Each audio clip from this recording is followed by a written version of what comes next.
সুমিত গুপ্তাকে কলকাতা কর্পোরেশনের কমিশনার বানিয়ে বড় ভিত্তিক বার্থ সার্টিফিকেট দিতে চান, তাহলে তো অবৈধ হবেই। ইলেকশন কমিশনের সফটওয়্যার এত আপডেটেড, ওরা এআই ফটো স্ক্যান লাগিয়েছে।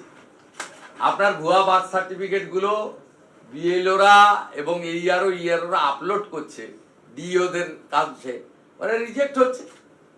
ওবিসি নিয়ে সুপ্রিম কোর্টের যে জাজমেন্ট রয়েছে, কাট অফ ডেট রয়েছে, সাল রয়েছে, তারপরে যদি আপনি সবাইকে ওবিসি করতে আরম্ভ করেন, ওবিসি কারা হবে তো ওবিসি কমিশন এবং ভারতবর্ষের পার্লামেন্ট বলে দিয়েছে।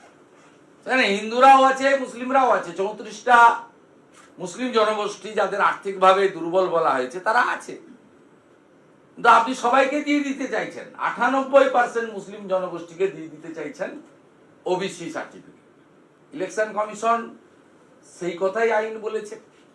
কলকাতা হাইকোর্টে মামলা হয়েছে, কলকাতা হাইকোর্ট পরিষ্কার বলে দিয়েছে সুপ্রিম কোর্টের কাট অফ ডেটের বাইরে এবং যে কমিউনিটিগুলোকে ওবিসি সার্টিফিকেট দেওয়া যায় তার বাইরে নতুন করে ওবিসি সার্টিফিকেট দেওয়া যাবে না। তাই মুখ্যমন্ত্রী এখন মাঝপথে গিয়ে প্রথম কথা তিনি প্রথম বিএলওদেরকে চমকে দিয়েছিলেন এবং ইলেকশন কমিশনেরও কিছু ত্রুটি হয়েছে। ইলেকশন কমিশন যদি স্টেট অবজারভার বা জোন অবজারভার অনেক আগে দিতে পারতেন, তাহলে 25, 26, 27 নভেম্বর যে 40-50 লক্ষ বিএলওদের চাপ দিয়ে আপনারা অনেকেই দেখিয়েছেন, ধূপগুড়ি দেখিয়েছেন যে ডাটা এন্ট্রি অপারেটর কারা ছিল, হুগলি জেলাতে আপনারা ধরেছেন আরামবাগে, আপনাদের সব দেখিয়েছেন আপনারা। ইলেকশন কমিশন অনেক লেটে স্টেট অবজারভার মাননীয় সুব্রত গুপ্ত এবং মিস্টার মুরুগন সহ, মিস্টার ডি অর্জুন সহ, নীলম মিনা সহ, স্মিতা পান্ডে সহ বহু জোন অবজারভার, 2-4টে জেলা করে করে একটা অবজারভার অ্যাপয়েন্ট করেছেন, 13 জন সম্ভবত, তাদেরকে দিয়েছেন, অনেক লেট করেছেন। এবারে আপনি তখন বললেন আচ্ছা যা হয়েছে হয়েছে, 58 লাখ গেছে, এবার হিয়ারিংটা সামলে নেব। আপনার 12 বার এক্সটেনশন দিয়েছে, 12 বার, 60 বছরে রিটায়ার করার পরে 12 টাইম এক্সটেনশন। এ তো একদম এক্সেপশন কেস, পশ্চিমবঙ্গটাকে যে জায়গায় নিচ্ছেন আপনি। এবারে যাদেরকে চিফ সেক্রেটারি করেছেন আর হোম সেক্রেটারি করেছেন, এটা তো কোথাও হয় না। আইএস-আইপিএসরা সহ্য করছেন কি করে? আমি তো দীর্ঘদিনের ল মেকার, আমি নিজে বলছি। আপনি মাননীয় নন্দিনী দিদিমণিকে সিএস করেছেন, তার থেকে সিনিয়র হচ্ছে ফিনান্সের সেক্রেটারি প্রভাত মিশ্র। প্রভাত মিশ্র গিয়ে বলবেন তো ম্যাডাম রিপোর্ট করতে হবে। আপনি 2004 ব্যাচের জগদীশ মিনাকে করেছেন হোম সেক্রেটারি, আর এবারে আপনার তো পছন্দের ডিজি সম্ভবত আটকে গেছে, পছন্দের ডিজি আটকে গেছে, তার টাইমও শেষ হয়ে এসেছে 31শে জানুয়ারি। এবারে আপনি ডিজি একটা কাউকে করবেন। 2004-এর হোম সেক্রেটারি ডিজিকে রিপোর্ট করতে হয় প্রথম কার কাছে? এইচএস এর কাছে। এইচএস রিপোর্ট করে পুলিশ মিনিস্টারের কাছে, সেটা আপনি হোম প্লাস সিএম। 2004-এর লোক আপনি হোম সেক্রেটারি করেছেন, আর তার থেকে সিনিয়র হবে ডিজিপি। যাকেই করতে পারেন, যেসব নাম শুনছি বাজারে, অনুজ শর্মার নাম শুনছি, পীযূষ পান্ডের নাম শুনছি, আমি বললাম পাল্টে যাবে হয়তো, কারো পৌষ মারবে, কারো সর্বনাশ হবে। তা আপনার হোম সেক্রেটারিকে গিয়ে রিপোর্ট করবে তার সিনিয়র আইপিএস। প্লিজ ভাবুন, এই সিস্টেম মেনে নেওয়া যায় না।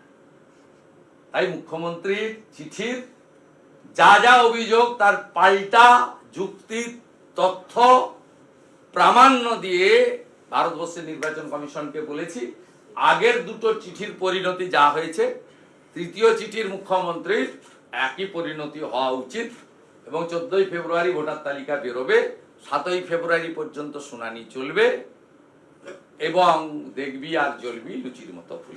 দাদা, মুখ্যমন্ত্রী এখন বলছেন যে যারা দিল্লি থেকে, দিল্লির নির্দেশে বাংলার কিছু বিজেপি নেতাদের নির্দেশে নাম কাটছেন, তাদের বাবা মায়ের কাগজপত্র আছে তো, তাদের নাম আছে লাড্ডু খেয়ে খেচু খেচু এই সমস্ত দেখিয়েছেন, ব্যঙ্গমা ব্যঙ্গমীদের গল্প করা হচ্ছে এবং উদ্দেশ্য প্রণোদিত ভাবে ভোটারদের নাম বাদ দেওয়া হচ্ছে।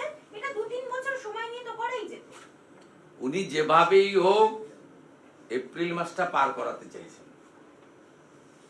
উনার সমস্যা এটা। বিহার তো উদাহরণ, এসআইআর তো প্রথম স্টার্ট হয়েছে 24শে জুনের পরে বিহারে। দেশে এসআইআর চালু হয়েছে 24শে জুন, ফেজ ওয়াইজ হচ্ছে। ফার্স্ট হয়ে গেছে বিহারে। বিহারে এরাই বলেছিল এই ভোটার লিস্টে লড়বো না, তারাই তো লড়েছেন, গোহারান হেরেছেন, তারপর তো মুখ বন্ধ। সুপ্রিম কোর্টে শুধু বিহারের আরজেডি নেতারা যাননি, আপনি মহুয়া মৈত্র মাননীয় সাংসদকেও পাঠিয়েছিলেন। আপনার সরকার, পশ্চিমবঙ্গ সরকার অযাচিত ভাবে পার্টি হয়েছিল। সুপ্রিম কোর্টও তো আপনাদের কথা শোনেননি। আপনি নয় ইলেকশন কমিশনকে বিজেপির দালাল বলবেন, বিজেপির পশ্চিমবঙ্গের নেতাদের বলবেন দিল্লির বাবুদের কথাই চলে, সে বলতে আপনি পারেন, কিন্তু সুপ্রিম কোর্টে আপনি যে গেছিলেন তার পরিণতি কি হলো এটা বাংলা পশ্চিমবঙ্গে জানতে চায়। আপনি যে সমস্ত লয়ারদের দাঁড় করান সেই সব লয়ারদের 40 লাখ, 50 লাখ, 60 লাখ টাকা করে মুখ খুললেই দিতে হয়। আপনি কার টাকা দিয়ে তাদের পেমেন্ট করছেন? আমাদের টাকা দিয়ে। আমি বিজেপি, কেয়া ঘোষ বিজেপি, আপনারা সাংবাদিক, ছেড়ে দেন, আমরা তো নাগরিক। আমাদের তো প্রত্যেকের প্যান কার্ড আছে, ইনকাম ট্যাক্সের ফাইল আছে। সিলিং এর বাইরে গেলে এখন তো নরেন্দ্র মোদীজির সরকার 12 লাখ পর্যন্ত আপনাদের এক্সাম করে বিরাট সুবিধা করে দিয়েছে, বিরাট সুবিধা করে দিয়েছে। মধ্যবিত্তদের এটা একটা বড়, মোদীজি যেটা দিয়েছেন এটা আপনারা নিজেরা বুঝতে পারছেন ক্যালকুলেশন করে বছরে কত টাকা সেভ করছেন। তারপরেও আমরা তো ট্যাক্স পেয়ার, আমরা জানতে চাইবো না? আপনি এত বড় বড় লয়ার দিয়ে দাঁড় করিয়েছিলেন, অযাচিত বিহারের কেসে পার্টি হয়েছেন। সুপ্রিম কোর্ট কি বললো? সুপ্রিম কোর্ট স্টে দিল না। সুপ্রিম কোর্ট বললো এটা ইলেকশন কমিশনের কাজ, ইটস এ কন্টিনিউয়াস প্রসেস। স্বাধীনতার পরে 8 বার হয়েছে, এটা 9ম বার। সুপ্রিম কোর্ট কি বললো? বললো জেনুইন কোনো নাম বাদ গেলে একদম সোজাসুজি সুপ্রিম কোর্টে চলে আসবেন, আমরা প্রোটেকশন দেব নাগরিকদের। আর্টিকেল 226 মৌলিক অধিকার। আপনাকে ভোটার, প্রাপ্তবয়স্ক হলে ভোটাধিকার আপনি পাবেনই। তা মমতা ব্যানার্জির উচিত যে তিনি যে কথাগুলো গরম করছেন বাজারে, এই তথ্য নিয়ে সুপ্রিম কোর্টে চলে যাওয়া।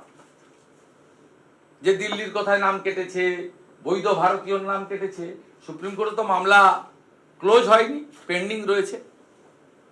সুপ্রিম কোর্ট বলে দিবে যে এই 6 লক্ষ নাম জেনুইন পাওয়া গেছে, আপনাকে তুলতে হবে। বলছেন রক্ষাকালী, ভবতারিণী, বিপত্তারিণী বাংলাকে রক্ষা করবে, কেউ ধ্বংস করতে দেবে না। আজকে রক্ষাকালী, ভবতারিণী, মা বিপত্তারিণী সবাই রক্ষা করবে।